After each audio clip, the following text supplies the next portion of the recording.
জানগা বেলায়েতের ভাব, বেলায়েতের ভাব জানিলে উঠবে ধ্বনি এক আল্লাহু এক রব। জানগা বেলায়েতের ভাব, বেলায়েতের শক্তিটা কি আমার কাছে প্রশ্ন করেছেন। বেলায়েত হয় আমার স্বয়ং রাজার ঘর, স্বয়ং রাজাকে আমার আল্লাহ। তাহলে শক্তিটা কার? আমার আল্লাহর শক্তি। কার শক্তি? আমার আল্লাহর শক্তি। এই শক্তি কার উপর বর্ষিত হয়? আল্লাহ ওয়ালা যারা, তাদের উপর বর্ষিত হয়। তাই বেলায়েত হইল আমার আল্লাহর ঘর, স্বয়ং রাজার ঘর। ওই ঘরে যাবি যদি তুই এ দেশের হপর, তুমি বান্দ মায়া রশি হও মুর্শিদের দাসী, মুর্শিদের দাসী হইয়া সাজ নিষ্কামী বৈষ্ণব। জানগা বেলায়েতের ভাব। দমসে জিকির হরদমে যে কয় আমার আল্লাহর কথা, আল্লাহ যদি কয় তোর বা কিসের ভয়। বন্ধ কর দমের দ্বার, নফি ইসবাতের আকার, ফানা ফিলাই পৌঁছে গেলে যাবে তোর বাহ্যি কি স্বভাব। এখন কথা আসতে পারে আল্লাহর কথা আল্লাহ যদি কয়। আমার আল্লাহ পাক বলে সূরা ইউনূস ৬২ নং আয়াত, আমার আল্লাহর ওলির কোনো ভয় নাই, তারা কোনো চিন্তিত না। আমার আল্লাহর ওলির সঙ্গে যে দুশমনি করে আমি আল্লাহ তার সঙ্গে যুদ্ধ ঘোষণা করি। শুধু তাই নয়, আমার আল্লাহ বলে যে বান্দা আমি আল্লাহ আমার নাম নিতে নিতে আমার হয়ে যায়, আমি আল্লাহ তখন তার হইয়া সুবহানাল্লাহ। তখন সে যে হাতে ধরে সে হাত হই আমি আল্লাহর হাত, তখন সে যে মুখে বলে সে মুখ হই আমি আল্লাহর মুখ, সে যে পায়ে চলে তার পা হই আমি আল্লাহর পা, তার এক নাম মিলে হয় ওলি আল্লাহ। এর জন্য বলেছে আল ওলি আল্লাহ মতো আমার আল্লাহর ওলিগণের কোনো মরণ নাই। তাই বলেছে আমার আল্লাহর কথা আল্লাহ যদি কয় তোর বা কিসের ভয়, তার কথা সেই বলে, মানুষের কোনো সাধ্য নাই কথা বলবার। তাই বেলায়েত শক্তি হচ্ছে আমার আল্লাহর শক্তি। এটা আরাফা ধাতু হতেই বেলায়েতের উৎপত্তি।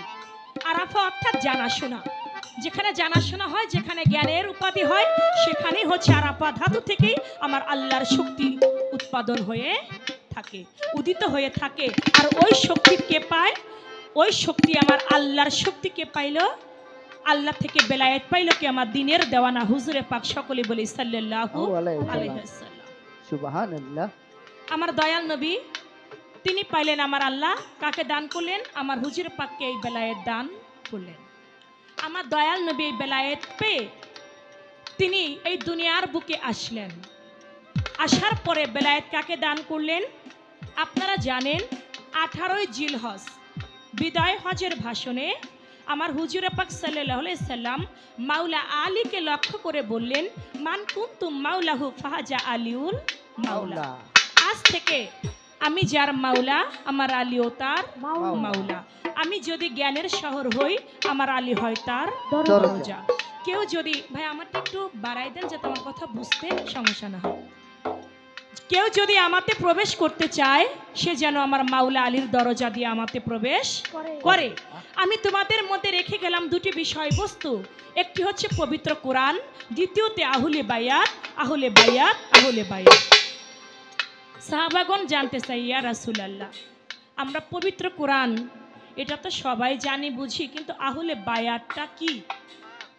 তখন মাওলা আলীকে আমার হুজুরের চাদরের নিচে নিলেন, মা ফাতেমা তো জোহরাকে তার চাদরের নিচে নিলেন, হাসান আলাইহিস সালাম হুসাইন আলাইহিস সালাম তাদেরকে চাদরের নিচে নিয়ে হযরত আলীকে চাদরের নিচে নিয়ে হযরত আলীর হাতটা উত্তোলন করে বলেছিলেন এরাই হচ্ছে আমার আহলে বায়াত, এরাই আমার পরিবার বর্গ। যারা এই আহলে বায়াতের অনুসারী হবে তারা কখনো পথভ্রষ্ট হবে না। তাহলে এই আহলে বায়াত হযরত আলীকে আমার হুজুর পাক মাওলা ইয়াদ দান করেছে। আমার আল্লাহ হলো রবে বিয়াত, রাসূলের রিসালাত, মাওলা আলীর মাওলা ইয়াদ।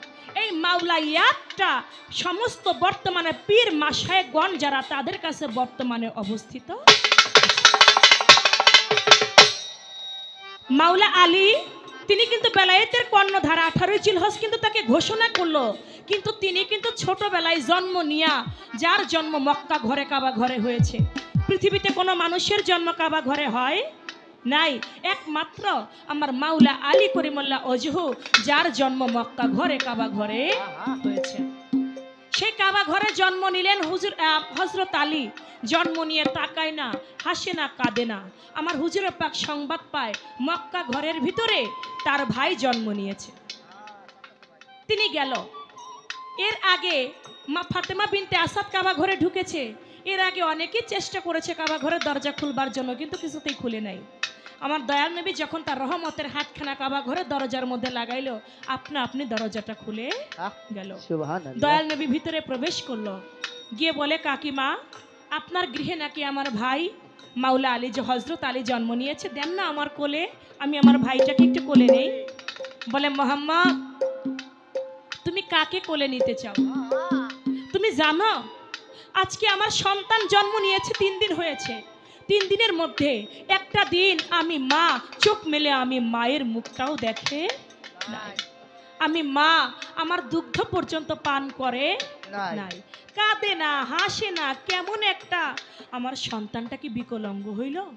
মায়ের মন তো কিছুতেই বুঝ আসে না। বলে, কাকিমা, দেন না আমার কোলে, দেখি আমার ভাইটাকে। কেন কথা বলবে না, কেন তাকাবে না? আমার দয়াল নবীর কোলের মধ্যে যখন দিলেন, দেওয়া মাত্রই 2 চোখ মেলে আমার দয়াল নবীর মুখ মোবারক দর্শন করলেন। সুবহানাল্লাহ। যখন মুখ মোবারক দর্শন করলেন, ওইখানে আমার দয়াল নবী একটা নাম রাখলেন, হক হায়দারি। হায়দারি নামটা রেখে দিলেন। শুধু তাই নয়, তখন বলল, আলী, তুমি নাকি কথা বলো না? সঙ্গে সঙ্গে সূরা মুমিনের 10 আয়াত পাঠ করে আমার নবীকে শুনিয়ে তখন কিন্তু আল কোরআন নাজিল হয় নাই। হযরত আলীর বয়স যখন 3 দিনের শিশু, তখন আমার দয়াল নবীর বয়স 30 বছর। হযরত আলীর বয়স যখন 10 বছর, আমার দয়াল নবীর বয়স তখন 40 বছর। আর 40 বছর বয়সের সময় আমার দয়াল নবীর নবুয়ত প্রতিষ্ঠা করলো এবং আল কোরআন নাজিল হইল। আর ওই আল কোরআন যখন নাজিল হয় নাই, তারই 30 বছর আগেই মাওলা আলী পবিত্র কোরআনের সূরা মুমিনের 10 আয়াত পাঠ করে শোনায় দিলেন। মা ফাতেমা বিনতে আসাদ বলতে লাগে, মোহাম্মদ, আমি তো কিছুই বুঝলাম না, কি হচ্ছে বিষয়টা। আমার দয়াল নবী তার জিহ্বা মুবারকটা হযরত আলীর মুখের মধ্যে ধরলেন। একটা শিশু বাচ্চা যেমনি করে মায়ের স্তন পান করে, ঠিক তেমনি করে হযরত আলী দয়াল নবীর জিহ্বা মুবারকের লালা মুবারক পান করে ওইখানে একটা বেলায়েতি হাসিল করলেন। মা জিজ্ঞেস করে, আমি তো কিছুই বুঝি না মোহাম্মদ, এই বিষয় কি?